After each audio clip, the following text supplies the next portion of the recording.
high kalori semua. Iya, junk food terutama Junk ya. food. Oke. Nah, kapan sih saya kena obesitas? Iya, sama halnya seperti ini. Kenapa saya bisa kena? Itu sebenarnya akumulasi pola kita dahulu. Efek dulu. Efek dulu. Ada sebab, ada akibatnya. Iya. Oke. 5 sampai 10 10 tahun. Iya. Itu yang nyebabin kadang Oke, kita oke. obesitas. Tapi kita juga nggak bisa lihat secara visual. Oh,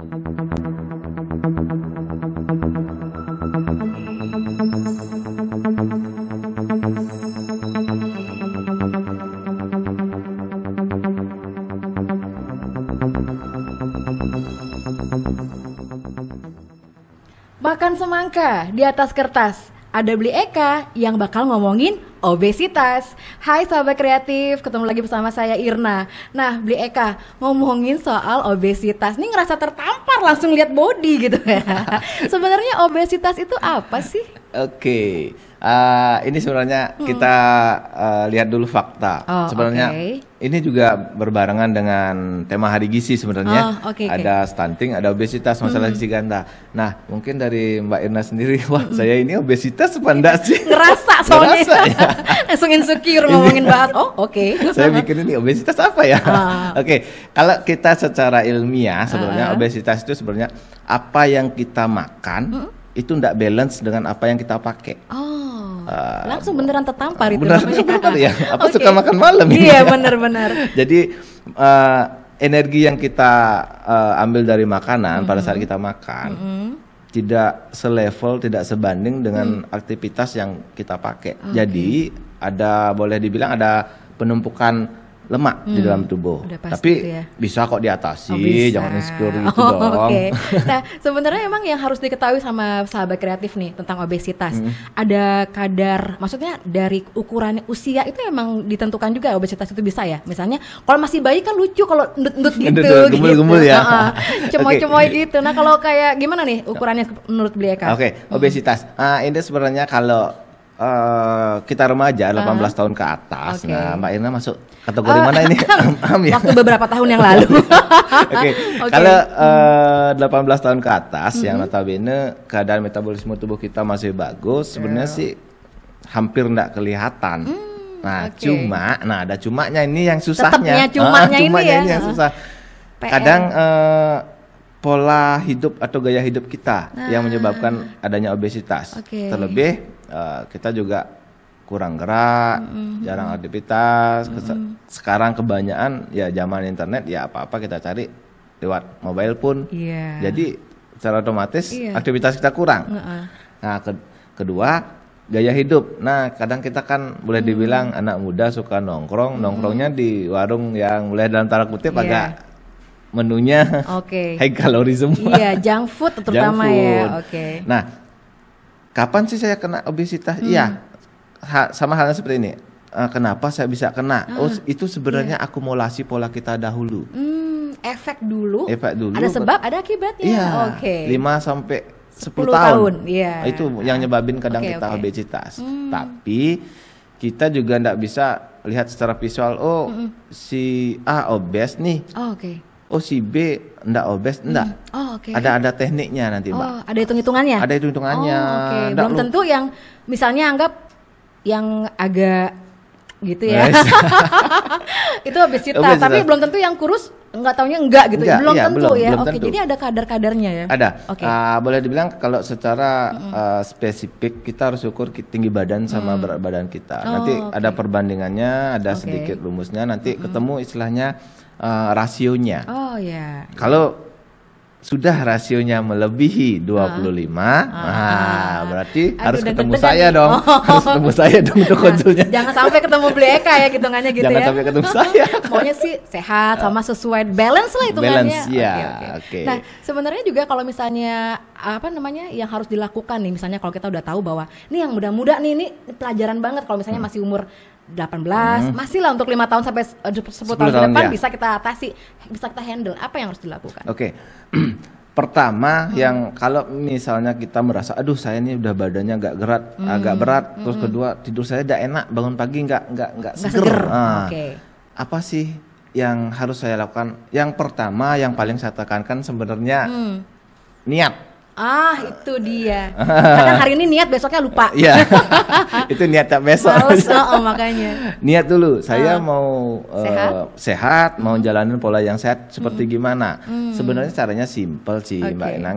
Pertama, bisa kita yang paling relevan sebenarnya kita harus nyediain waktu. Nah, itu nyediain waktu paling tidak olahraga. Olahraga sebenarnya paling juga utama ya, olahraga paling utama.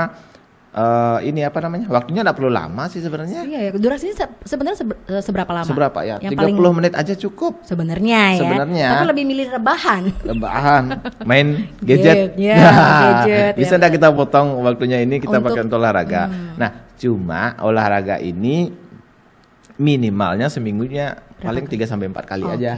Jangan cukup sebenarnya. Cukup. Ya? Atau kalau bisa kita setiap hari, misalnya sorenya ataupun paginya kita bisa split waktu sedikit, malah lebih bagus lagi.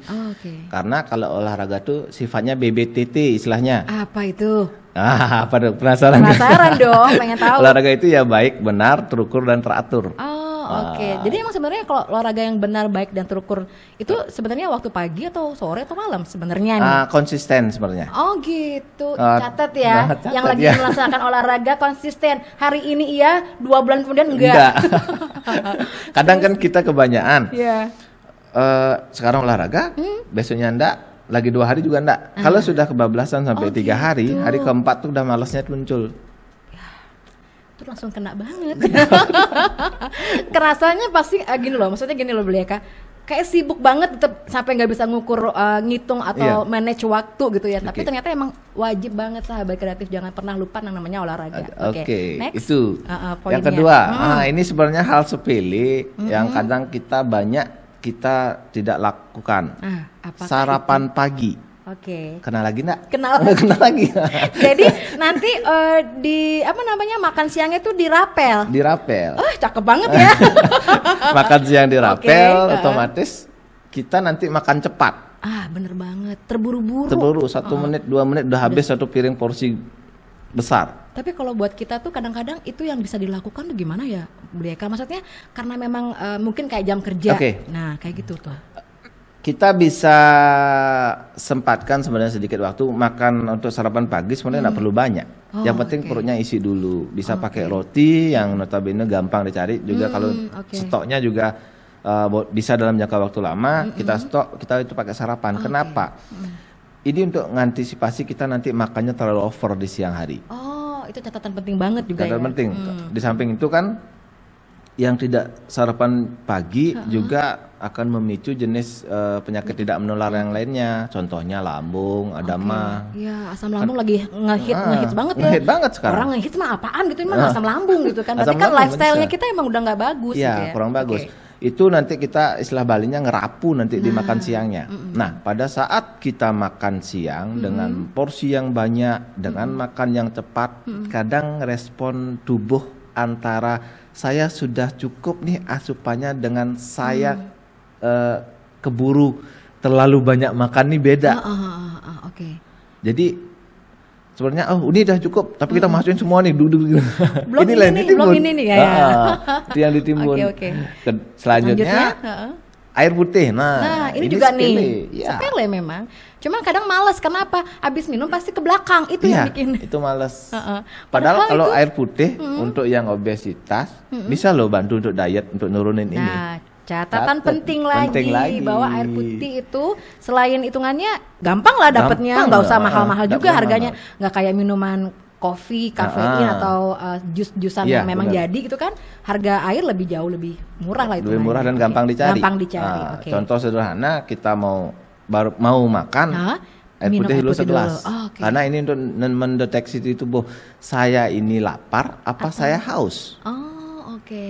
Nanti ini juga akan menimbulkan istilahnya respon, ini udah agak isi nih perutnya, padahal isi cairan dulu, baru itu kita makan dengan kombinasinya juga ada. Jangan sembarang. Lagi kita cari tahu ya kombinasinya apa sebenarnya. Kalau kayak aku kan misalnya udah burger pakai nasi gitu ya misalnya.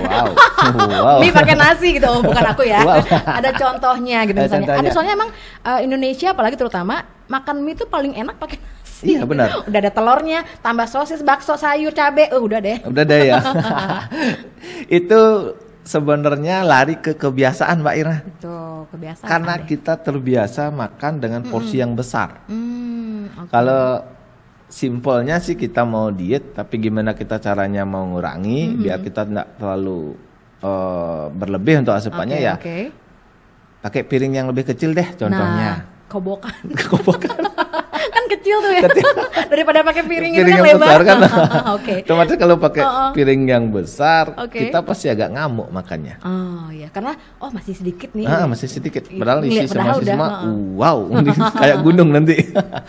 Kedua, porsi sayur sama buah usahakan wajib minimal 50%. Dari piring yang kita pakai. Oke. Jadi lebih banyak ininya ya, porsinya ya. Kenapa? Karena serat hitungannya. Serat banyak, vitamin mineralnya sayur dan buah juga membantu memaksimalkan penyerapan. Jadi diserap maksimal, bukan makanan tuh hanya kayak tol lewat aja. Oh iya benar. Nyangkut kesana kemari. Lewat aja gitu. Tapi ngegiling terus ya. Ngegiling terus. Next apa lagi? Itu tipikal makan cepat. Nah, sekarang bagi anak muda kadang boleh dibilang kita kan masih suka happy nih nongkrong sama teman. Cuma sekarang nggak ada kafe yang boleh bilang menu utamanya sayur, nggak ada. Saya bilang berani nggak ada. Karena kebanyakan french fries. Walaupun restoran atau rumah makan yang vegan. Kalau vegan, lagi ya? Kalau vegan itu beda cerita. Kalau vegan tetap dari bidang ilmiah, istilahnya di bidang saya sebagai ahli gizi, memang kita tidak menyarankan untuk vegan, kecuali tanda kutip mungkin kalau keyakinan kita tidak bisa ngomong ya. Karena kalau dalam lama kelamaan ada istilahnya kekurangan zat besi. Tetap jadi sayur-sayuran tuh harus ya. Harus tetap dibutuhkan. Kita juga tubuh ini perlu asupan dari daging. Cuma, ada cumanya sekarang banyak nih soalnya. Lagi ke cuma ya. Cumanya. Kita kembalikan lagi ke sahabat kreatif. Iya. Ini kadang saya sudah makan daging loh. Cuma kita lebih spesifik lihat, Bapak Ibu dagingnya daging apa? Yang fresh apa enggak? Yang diawetkan apa enggak? Itu kembali. Juga ya. Makanya perlu frozen food juga emang sebenarnya kalau bisa dihindari ya. Iya. Yang paling bagus sebenarnya daging itu cari yang fresh, Mbak Irna. Baru dipotong gitu ya. Dipotong fresh. Kandungannya lengkap. Ikan ya. Kita gitunya enak juga gitu. Next lagi yang perlu disampaikan tadi. Fisik sudah. Oh iya, istirahat tidur. Istirahat tidur yang paling gitu ya. Jadi yang dicari adalah kuantitas. Bukan kualitasnya. Ini agak susah loh untuk usia yang mungkin ya, yang maksudnya gini, udah maksudnya ada problem, entah itu dari problem rumah tangga, problem misalnya lagi bikin skripsi, udah pusing, kurang tidur atau yang lain-lainnya. Nah itu gimana cara ngaturnya nih? Pertama, kita sebisa mungkin tidurnya itu di jam yang sama. Misal. Misalnya malam setiap hari ini jam 9 malam kita udah tidur. Usahakan mendekati jam tidur. Misalnya sama jam 9 jam 10 lah. Kita kan rata-rata tidurnya mungkin jam 9, 10, jam 11 lah. Minimal kita mendekati jam-jam tersebut. Kenapa? Setiap harinya. Ya, karena tubuh nanti secara otomatis sendiri punya alarm dia. Saya jam 9. Ngantuk nih. Berarti saya udah jam tidur. Bangun paginya gimana? Bangun pagi yang sehat itu gimana? Kita bangun paginya seger, bukan bangun paginya lemes. Kurangan tidur. Tidur rasanya. Ini matanya hitam semua. Mata panda. Jadi yang selain tadi disebutkan ada tambahan lagi selain istirahat yang baik. Rata-rata kalau dari klien yang saya temukan pas di praktek, yang seperti saya jelaskan tadi, rata-rata penyebab yang kita sepelekan tapi efeknya agak di belakang. Benar-benar. Nah berarti ini selain udah tahu dong sahabat kreatif bahwa apa aja permasalahan obesitas, apa penyebab obesitas, sekarang kita harus dengar langsung sama ahli gizinya. cara tipsnya? Mungkin tips atau apa sebutannya nih? Boleh tips boleh. Tips ya, oke. Karena kita juga pengen dong jadinya hidup lebih baik, lebih sehat, lebih bermanfaat, pastinya sehat, kuat dan tetap semangat. Tetap semangat. Pasti. Apalagi masa pandemi kayak sekarang. Benar. Kesehatan adalah yang paling utama ya. Kita harus bangunkan imun nih dari tubuh. Kalau enggak kita siapa lagi? Ya kan? Karena sebagus-bagusnya kita ngasih rekomen diet, pola makan yang bagus, pola hidup yang bagus, pada ujungnya kembali ke klien itu sendiri. Oh iya, dari kita mau berubah pandak itu loh.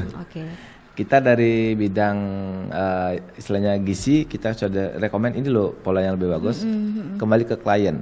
Makanya klien itu sendiri butuh support dari orang yang paling dekat, paling interaksi dengan dia untuk mengingatkan. Terdekat, ya? Iya. Nanti ada yang menjadi orang dekat. Nanti klien akan ketemu kata bosan pasti. Karena notabene kita ngerubah kebiasaan dari klien itu ke pola yang lebih bagus. Jadi, loncatnya yang agak susah. Iya, itulah ya. Jadi emang sebenarnya niat sih balik lagi ya. Makanya dari pertama saya bilang niat. Ada niat. Nah sekarang kita harus tahu nih tips dari Bleka. Yang pertama adalah. Yang pertama, apa perlu dicatat nih? Harus ya. Kalau boleh langsung direkam atau enggak nanti diingatkan juga di share nih informasi ini ya. Sarapan pagi jangan lupa. Ini wajib. Mau anak mau sekolah, mau kita pekerja istilahnya kantoran, mau pekerja lapangan, kayak sarapan pagi penting. Ini pertama untuk memaksimalkan imun tubuh kita, kedua membiasakan kita ke pola yang lebih bagus. Kalau kita lupa sarapan pagi, paling enggak jam 9 jam 10 udah konsentrasi terganggu. Kira ada kukuruyuk nih. Nah, kukuruyuk di dalam ini mana nih supportnya, enggak ada tambahan energi. Kedua, pada saat makan usahakan pakai air putih. Ada air putihnya. Air putihnya jangan yang berwarna. Ya, baru saya bilang. Atau yang bersoda gitu ya. Jangan yang itu. Kadang enak nih saya nges rasanya. Tapi efeknya enggak bagus nanti ke depan. Atau misalnya saya udah pakai air putih nih. Air putih yang apa? Air putih yang dingin kulkas. Wah, sama dengan. Itu juga nggak boleh? Iya. Kalau air dingin kulkas itu sebenarnya menghilangkan dahaga. Gitu. Bukan menghilangkan mencukupi kebutuhan cairan kita, tapi dahaga kita. Rasanya nyes, enak nih. Gitu ya, tapi segar kebutuhan gitu ya? cairan belum. Kalau air dingin dalam suhu ruangan, ini Jadi kita udah kalau minum terus udah kerasa ini. Udah enak nih. Berarti kebutuhan untuk cairan kita udah cukup gitu ya? Atau kita deteksi dari air kencing kita. Kalau bening berarti kebutuhan cairan kita cukup. Itu paling simpel, paling simpel. Kalau kita udah keruh atau kuning apalagi pekat warnanya, wah ini gitu. Tanda tanya. Waspadalah. Berarti harus menghubungi saya nih. Lagi-lagi ketemu Bleka gitu ya. Terus ketiga, kita harus membiasakan porsi buah dan sayur. Atau kalau misalnya kita sekarang banyak yang tadi Mbak Irna bilang, saya kepepet waktu nih. Kita bisa pakai cemilan tuh ngamiknya pakai buah dan sayur. Kirain ciki-cikian. Lain lagi. Iya, tapi ini ciki-cikian keripik tuh paling enak kayaknya. Ngesnya enak ya. Ini, tapi buah dan sayur usahakan untuk sayurnya ya kalau bisa kita lebih disarankan yang diolah dulu. Contohnya, misalnya yang istilahnya direbus atau pokoknya jangan yang mentah. Pure gitu ya. Ya, karena kalau yang mentah dalam jangka waktu mungkin seminggu 1 sampai 2 kali ya masih jangan tiap hari. Gitu. Karena kalau kita konsumsi makanan sayur yang mentah, kadang di tubuh itu timbul gas dia. Kita bikin sendawa, perut kembung. Kayak kol itu ya. Iya. Kol kita makan apalagi nggak bisa olahraga, jadi gasnya tuh kayak enak. Bingung saya keluarnya lewat mana gitu. Jadi kalau dia sudah diolah, entah direbus atau dikukus atau apa, ini lebih enak dia. Kita harus biasakan ini. Catatan lagi. Banyak catatan aku hari ini, sahabat kreatif beneran. Oke. Jangan ini olahraga jangan lupa. Atau kita solusinya mungkin saya pekerja kantoran nih. Saya jam 7 pagi saya udah harus di kantor, udah absen. Gimana caranya? Contoh, mungkin saya ngambil sesuatu jangan minta tolong teman, jangan by phone. Atau mungkin kalau boleh lari dari rumah ya. Iya benar. Contohnya kita satu ruangan nih, mau minta apa-apa kadang kebanyakan. Padahal dekat. Telepon, bawain ini dong. Kenapa kita bisa antisipasi? Udah saya ambil aja ke sana, geraknya dapat, kita nggak monoton. Nah, ada lagi. Contoh banyak sekarang, apalagi hawa panas, kita kebanyakan ruangan ber-AC.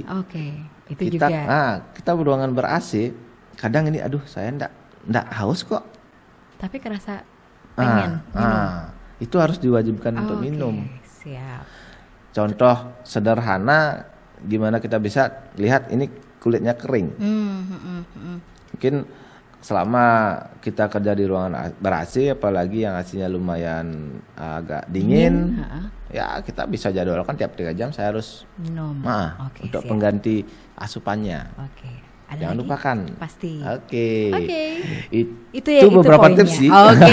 Tapi sebagai overall apa yang kita bahas tentang obesitas nih, closing statement dari Bli Eka untuk sahabat kreatif. Closing statement. Apa yang kamu makan akan menentukan hidupmu 5-10 tahun ke depan.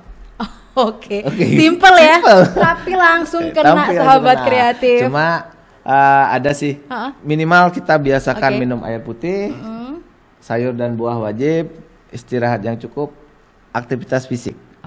Jangan aktivitas kalau ada waktu. Beda. Terima kasih Bli Eka. Terima kasih. Apa sih namanya? Sharingnya. Untuk hari ini ya.